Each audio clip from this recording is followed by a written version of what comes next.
Uber almost collapsed under its own success, not because it grew too slowly, but because it grew too fast and refused to slow down. At one point, Uber was everywhere, in every city, on every phone. And inside the company, the belief was simple.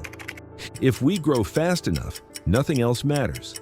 That belief nearly destroyed it. Here's the uncomfortable truth. Uber didn't just disrupt transportation, it disrupted rules, culture, and eventually, itself. Because before Uber ever became profitable, it came dangerously close to becoming unfixable. In the early 2010s, Uber wasn't just a company, it was a movement. A black car in your pocket, a tap instead of a phone call, a promise that taxis were finished. Cities didn't know how to stop it.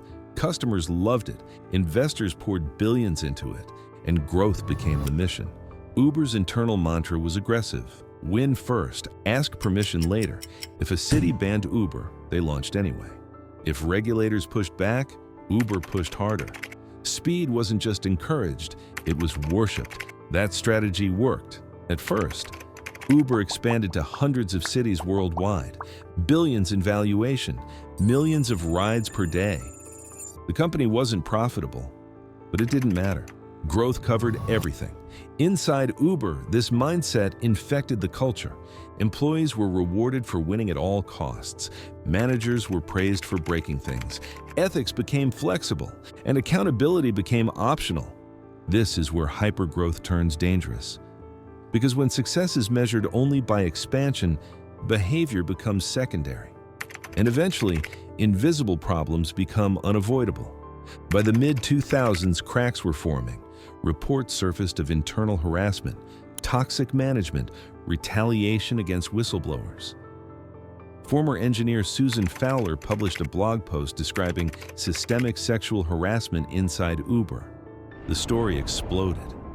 And suddenly, Uber wasn't just fighting regulators, it was fighting itself.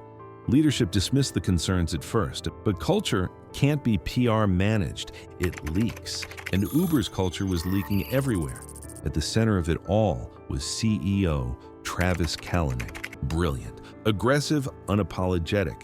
He embodied Uber's philosophy, win at all costs. But that same philosophy now threatened the company's survival. Regulatory battles escalated, cities pushed back harder, governments investigated, bans piled up.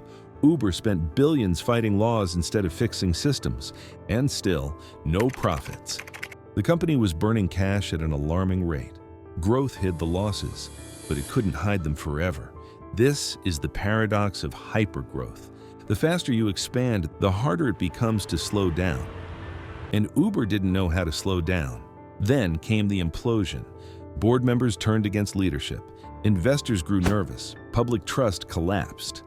In 2017, Travis Kalanick resigned as CEO. For the first time, Uber blinked.